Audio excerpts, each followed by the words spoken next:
ആത്മീയ ഭോജ്യത്തിൽ നാം ഇന്ന് വിചിന്തനം ചെയ്യുന്നത് എല്ലാം ശുഭമായിരിക്കേണ്ട ദൈവമക്കൾക്ക് എന്തുകൊണ്ടാണ് സർവം അശുഭമാകുക? ചിലരുടെ സംസാരത്തിൽ ഞാൻ കേട്ടിട്ടുണ്ട്, എല്ലായിടത്തും തകർച്ച, ഒരു കാര്യവും നേരെ ചൊവ്വേ പോകുന്നില്ല എന്ന് പറഞ്ഞാൽ മൊത്തം അശുഭം. കർത്താവിൻ്റെ വചനം നമ്മെ ഓർമ്മിപ്പിക്കുന്നത് ദൈവമക്കളെന്ന് പറഞ്ഞാൽ അവർ ദൈവമക്കളായി ജീവിച്ചാൽ അവർക്കെല്ലാം ശുഭമായിരിക്കും. ഒരു മനുഷ്യൻ്റെ ഏറ്റുപറച്ചിൽ, എൻ്റെ തലവര ശരിയല്ല, എനിക്ക് കിട്ടിയ ഭാര്യയും ഏതാണ്ട് അതുപോലെ തന്നെ. അതുകൊണ്ട് ഞങ്ങൾ വിദേശത്ത് പോയി സ്വദേശത്ത് വന്നു, പല കാര്യങ്ങൾ ചെയ്തു, ഒന്നിലും വിജയിച്ചിട്ടില്ല. എല്ലാത്തിലും ഞങ്ങൾക്ക് പരാജയം മാത്രമേ സംഭവിച്ചിട്ടുള്ളൂ. തലവര അങ്ങനെയാണ്. വേറൊരു വ്യക്തി വിദേശത്ത് സെറ്റിൽഡായ വ്യക്തിയാണ്, മലയാളി. അവർക്കിങ്ങനെ ഒരു രോഗാവസ്ഥ വന്നു. അവർ നാട്ടിൽ വന്ന് ചികിത്സ സ്വീകരിക്കാൻ തീരുമാനിച്ചു. സമയത്ത് അവർ ഒത്തിരി പ്രാർത്ഥിക്കുമായിരുന്നു. ഓരോ സ്റ്റെപ്പ് ബൈ സ്റ്റെപ്പായിട്ട് അവരെ കർത്താവ് ഗൈഡ് ചെയ്തതിനെക്കുറിച്ച് അവർ പറയുകയുണ്ടായി. അവരുടെ കാതിൽ കേട്ട ഒരു വചനം അതിതാണ് ജെറമിയ 7:23. ഇതിവർ പിന്നീട് വന്ന് ബൈബിൾ തുറന്നപ്പോൾ കറക്റ്റ് ആ തുറന്ന പേജിൽ തന്നെ ഉണ്ടായിരുന്നു ജെറമിയ 7:23. അവിടെ പറയപ്പെട്ടിരിക്കുന്നൊരു കാര്യം, എൻ്റെ വാക്ക് കേൾക്കുക, എല്ലാം ശുഭമായിരിക്കും. ഇനി അതേ തുടർന്ന് ഇങ്ങനെയൊരു മെസ്സേജ് കിട്ടിയത് കൊണ്ട് അവർ നാട്ടിൽ വന്നു, ചികിത്സ സ്വീകരിച്ചു, എല്ലാം അത്ഭുതകരമായി ദൈവം വഴി നടത്തി എന്നുള്ളത് അവർ ഏറ്റുപറഞ്ഞ ഒരു കാര്യമാണ്. നമുക്കിത് മനസ്സിൽ വെച്ചുകൊണ്ട് ഏതാനും ചില പ്രധാനപ്പെട്ട കാര്യങ്ങൾ പഠിക്കാൻ പരിശ്രമിക്കാം.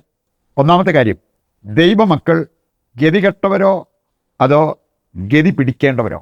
ഏത് ഗണത്തിൽ പെടണമെന്നാണ് വചനം പഠിപ്പിക്കുക. നമ്മൾ ഗതി പിടിക്കേണ്ടവരാണ്, ഗതികെട്ടവരാകേണ്ടവരല്ല.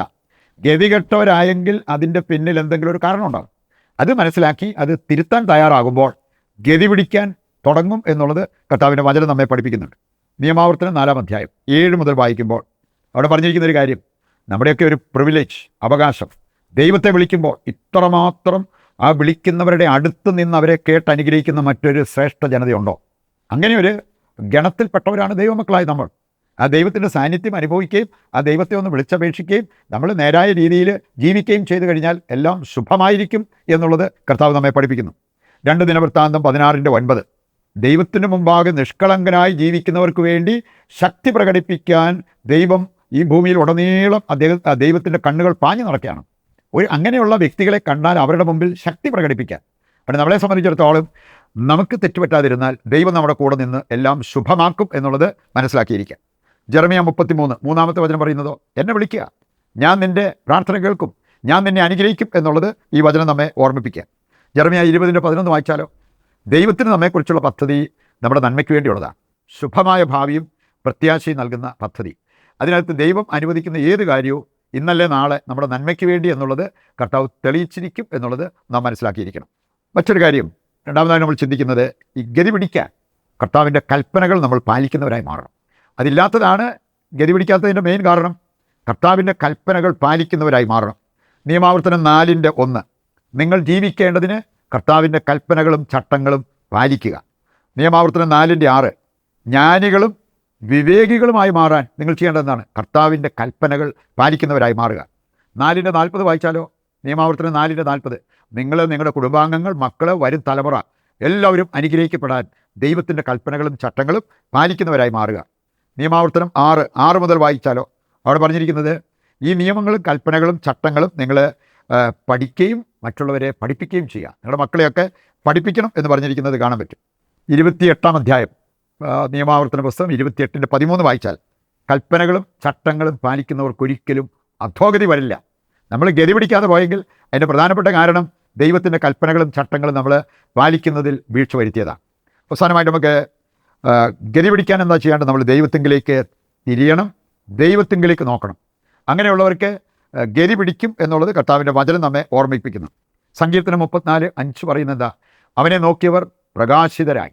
ആ പ്രകാശത്തിൽ ജീവിക്കുന്നത് അത് ദൈവമക്കൾക്ക് ഗതി പിടിച്ച ഒരവസ്ഥ എന്ന് മനസ്സിലാക്കാൻ പറ്റും. നമ്മൾ കാണുന്നുണ്ട് ജെറമിയ 29:11 പറഞ്ഞിരിക്കുന്നത് നിറവേറിയ ബൈബിൾ കഥാപാത്രങ്ങൾ. അബ്രാഹാം 99 വയസ്സായിട്ടും അവന് മക്കളില്ലാതിരുന്നിട്ടും അവൻ്റെ വിശ്വാസം ക്ഷയിച്ചില്ല. പിന്നീട് അവൻ്റെ ജീവിതത്തിലേക്ക് ഐശ്വര്യം കടന്നു വരുന്നത് കാണാൻ പറ്റും. പ്രതീക്ഷയ്ക്ക് വകയില്ലാതിരുന്നിടത്തും അവൻ പ്രതീക്ഷിച്ചതിനാൽ. ജോസഫ്, പഴയ നിയമത്തിൽ ജോസഫിനെ കുറിച്ച് പറഞ്ഞിട്ടുണ്ട്, അവന് കഷ്ടതയുടെ കാലത്തും കൃത്യമായിട്ട് കൽപ്പനകൾ പാലിച്ച് ജീവിച്ചു. അതുകൊണ്ട് ദൈവം അവനെ അനുഗ്രഹിച്ചുയർത്തി. 1 മക്കവായ 2-ാം അധ്യായം 53-ാമത്തെ വചനം നമ്മെ പഠിപ്പിക്കുന്നത് ആ ഒരു കാര്യമാണ്. സ്തേഫാനോസ്, അവനെ കല്ലെറിഞ്ഞ് കൊണ്ടിരുന്നപ്പോഴും അവൻ നോക്കിയത് എറിഞ്ഞവരിലേക്കല്ല, സ്വർഗത്തിലേക്ക് നോക്കി. അതുകൊണ്ട് അവൻ സ്വർഗം കണ്ടു, ദൈവമഹത്വം കണ്ടു, അവൻ ഭാഗ്യമരണം പ്രാപിച്ചു എന്നുള്ളത് അപ്പസ്തോല പ്രവർത്തനം 7-ാം അധ്യായത്തിൽ നമ്മൾ കാണുന്നു. ഈ കാര്യങ്ങൾ ഹൃദയത്തിലേക്ക് ഏറ്റെടുത്ത് അതനുസരിച്ച് ജീവിക്കുവാൻ വേണ്ട കൃപയ്ക്കായി നമുക്ക് ദൈവത്തോട് പ്രാർത്ഥിക്കാം. ഇന്നിൻ്റെ എല്ലാ പ്രാർത്ഥനാ നിയോഗങ്ങളും നിശബ്ദതയിൽ ദൈവകരങ്ങളിൽ ഏൽപ്പിക്കാം. കർത്താവ് നമ്മുടെ എല്ലാ ആവശ്യങ്ങളും നിറവേറ്റി നമ്മെ അനുഗ്രഹിക്കും എന്നുള്ള ആ ഒരു ശുഭാപ്തി വിശ്വാസത്തോടെ ദൈവത്തെ സ്തുതിച്ചുകൊണ്ട് ദിവ്യകാരുണ്യത്തിൻ്റെ ആശീർവാദം നമുക്ക് സ്വീകരിക്കാം. യേശുവേ നന്ദി, ഹല്ലേലൂയ. കർത്താവേ, ഞങ്ങളുടെ എല്ലാ പ്രാർത്ഥനാ നിയോഗങ്ങളും അവിടുന്ന് സ്വീകരിക്കണമേ. ഞങ്ങൾക്ക് നന്മയാകുന്നത് നൽകി അനുഗ്രഹിക്കുവാൻ തിരുവുള്ളമാകണമേ. യേശുവേ നന്ദി, യേശുവേ സ്തുതി.